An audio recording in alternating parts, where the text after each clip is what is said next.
Segunda de Crónicas capítulo 7. Cuando Salomón terminó de orar, descendió fuego del cielo y consumió el holocausto y los sacrificios, y la gloria del Señor llenó el templo.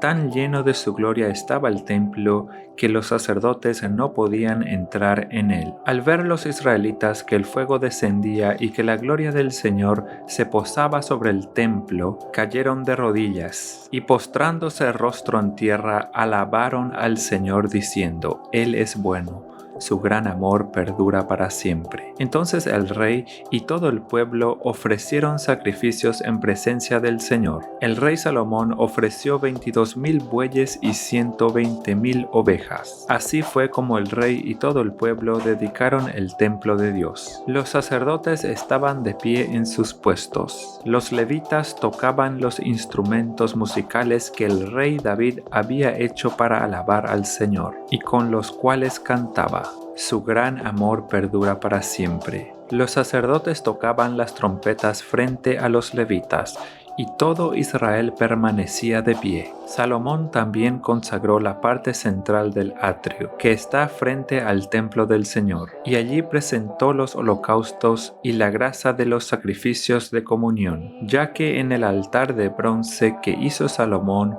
no había espacio para los holocaustos, la grasa y las ofrendas de cereales. En aquella ocasión, Salomón y todo Israel celebraron la fiesta durante 7 días. Era una inmensa asamblea que había acudido de todo lugar, desde Lebo Hamat hasta el río de Egipto. Al 8º día tuvieron una asamblea solemne, porque habían celebrado la consagración del altar durante 7 días, y la fiesta durante 7 días más. El día 23 del mes séptimo, Salomón envió al pueblo a sus casas, y ellos regresaron contentos y llenos de alegría por el bien que el Señor había hecho en favor de David, de Salomón y de su pueblo Israel. Cuando Salomón terminó el templo del Señor y el palacio real, llevando a feliz término todo lo que se había propuesto a hacer en ellos, el Señor se le apareció una noche y le dijo: He escuchado tu oración y he escogido este templo para que en él se me ofrezcan sacrificios. Cuando yo cierre los cielos para que no llueva, o le ordene a la langosta que devore la tierra, o envíe pestes sobre mi pueblo, si mi pueblo que lleva mi nombre se humilla y ora y me busca y abandona su mala conducta, yo lo escucharé desde el cielo, perdonaré su pecado y restauraré su tierra. Mantendré abiertos mis ojos y atentos mis oídos a las oraciones que se eleven en este lugar. Desde ahora y para siempre escojo y consagro este templo para habitar en él. Mis ojos y mi corazón siempre estarán allí. En cuanto a ti, si me sigues como lo hizo tu padre David y me obedeces en todo lo que yo te ordene y cumples mis decretos y leyes, yo afirmaré tu trono real, como pacté con tu padre David cuando le dije: nunca te faltará un descendiente en el trono de Israel. Pero si ustedes me abandonan y desobedecen los decretos y mandamientos que les he dado, y se apartan de mí para servir y adorar a otros dioses, los desarraigaré de la tierra que les he dado y repudiaré este templo que he consagrado en mi honor. Entonces los convertiré en el hazme reír de todos los pueblos. Y aunque ahora este templo es importante, llegará el día en que todo el que pase frente a él quedará asombrado y preguntará: ¿por qué el Señor ha tratado así a este país y a este templo? Y le responderán: porque abandonaron al Señor, Dios de sus antepasados, que los sacó de Egipto, y se echaron en los brazos de otros dioses, a los cuales adoraron y sirvieron. Por eso el Señor ha dejado que les sobrevenga tanto desastre.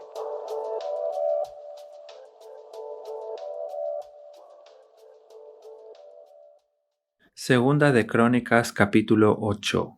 20 años tardó el rey Salomón en construir el templo del Señor y su propio palacio. Después de esto, reconstruyó las ciudades que le había entregado Hiram y las pobló con israelitas. Luego marchó contra la ciudad de Hamat de Sobá y la conquistó, reconstruyó Tadmor en el desierto y todos los lugares de almacenamiento que había construido en Hamat. Reconstruyó como ciudades fortificadas Bet-Jorón la de arriba y Bet-Jorón la de abajo, y les puso murallas, puertas y cerrojos. Lo mismo hizo con Balat y con todos los lugares de almacenamiento que tenía, con los cuarteles para sus carros de combate y para su caballería, y con todo cuanto quiso construir en Jerusalén, en el Líbano y en todo el territorio bajo su dominio. A los descendientes de los pueblos no israelitas, es decir, a los hititas, amorreos, fereceos, heveos y jebuseos, pueblos que quedaron en el país porque los israelitas no pudieron destruirlos,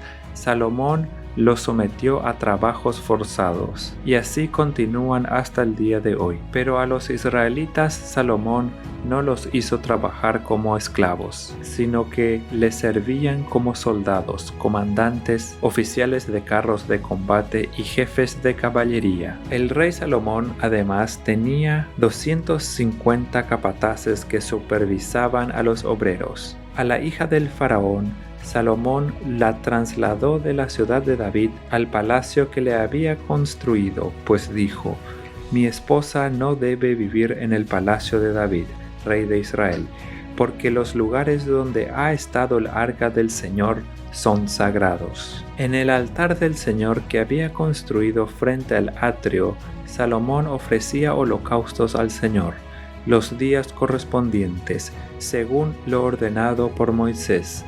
Los sábados, las fiestas de luna nueva y las 3 fiestas anuales, es decir, la de los panes sin levadura, la de las semanas y la de las enramadas, conforme a lo dispuesto por su padre David.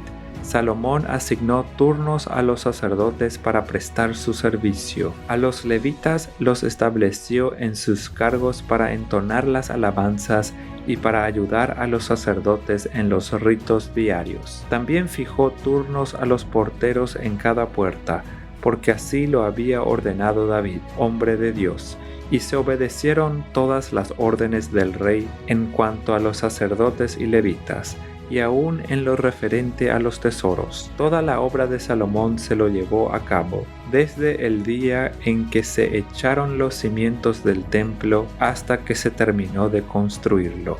Así el templo del Señor quedó perfectamente terminado. Luego Salomón se dirigió a Esión, Geber y a Elat, en la costa de Edom. Hiram, por medio de sus oficiales, le envió a Salomón barcos y marineros expertos. Estos y los oficiales de Salomón navegaron a Ofir y volvieron con unos 15,000 kilos de oro, que le entregaron al rey Salomón.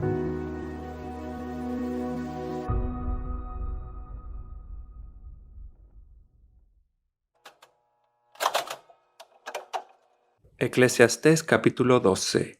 Acuérdate de tu Creador en los días de tu juventud, antes que lleguen los días malos y vengan los años en que digas: no encuentro en ellos placer alguno, antes que dejen de brillar el sol y la luz, la luna y las estrellas, y vuelvan las nubes después de la lluvia. Un día temblarán los guardianes de la casa, y se encorvarán los hombres de batalla. Se detendrán las molenderas por ser tan pocas, y se apagarán los que miran a través de las ventanas. Se irán cerrando las puertas de la calle, irá disminuyendo el ruido del molino. Las aves elevarán su canto, pero apagados se oirán sus trinos. Sobrevendrá el temor por las alturas y por los peligros del camino. Florecerá el almendro, la langosta resultará onerosa, y no servirá de nada la alcaparra, pues el hombre se encamina al hogar eterno y rondan ya en la calle los que lloran su muerte. Acuérdate de tu Creador, antes que se rompa el cordón de plata y se quiebre la vasija de oro, y se estrelle el cántaro contra la fuente y se haga pedazos la polea del pozo. Volverá entonces el polvo a la tierra como antes fue, y el espíritu volverá a Dios, que es quien lo dio. Lo más absurdo de lo absurdo,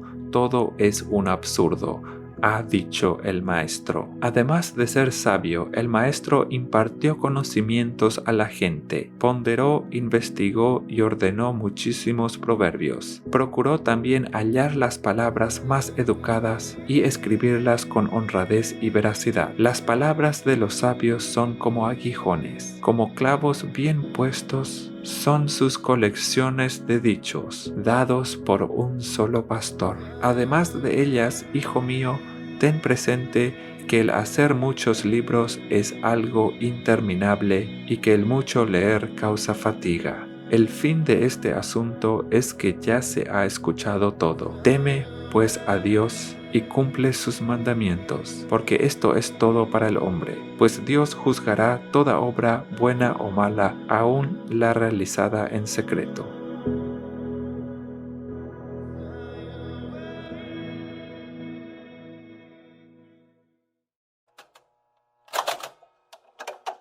Tito capítulo 3. Recuérdenles a todos que deben mostrarse obedientes y sumisos ante los gobernantes y las autoridades. Siempre deben estar dispuestos a hacer lo bueno, a no hablar mal de nadie, sino a buscar la paz y ser respetuosos, demostrando plena humildad en su trato con todo el mundo. En otro tiempo también nosotros éramos necios y desobedientes, estábamos descarriados y éramos esclavos de todo género de pasiones y placeres. Vivíamos en la malicia y en la envidia, éramos detestables y nos odiábamos unos a otros. Pero cuando se manifestaron la bondad y el amor de Dios nuestro Salvador, Él nos salvó, no por nuestras propias obras de justicia, sino por su misericordia. Nos salvó mediante el lavamiento de la regeneración y de la renovación por el Espíritu Santo, que Él derramó sobre nosotros abundantemente por medio de Jesucristo nuestro Salvador. Así lo hizo para que, justificados por su gracia, llegáramos a ser herederos que abrigan la esperanza de recibir la vida eterna. Este mensaje es digno de confianza y quiero que lo recalques para que los que han creído en Dios se empeñen en hacer buenas obras. Esto es excelente y provechoso para todos. Evita las necias controversias y genealogías, las discusiones y peleas sobre la ley, porque carecen de provecho y de sentido. Al que cause divisiones, amonéstalo 2 veces y después evítalo. Puedes estar seguro de que tal individuo se condena a sí mismo por ser un perverso pecador. Tan pronto como te haya enviado a Artemas o a Tíquico, haz todo lo posible por ir a Nicópolis a verme, pues he decidido pasar allí el invierno. Ayuda en todo lo que puedas al abogado Zenas y Apolos, de modo que no les falte nada para su viaje. Que aprendan los nuestros a empeñarse en hacer buenas obras, a fin de que atiendan lo que es realmente necesario y no lleven una vida inútil. Saludos de parte de todos los que me acompañan. Saludos a los que nos aman en la fe. Que la gracia sea con todos ustedes.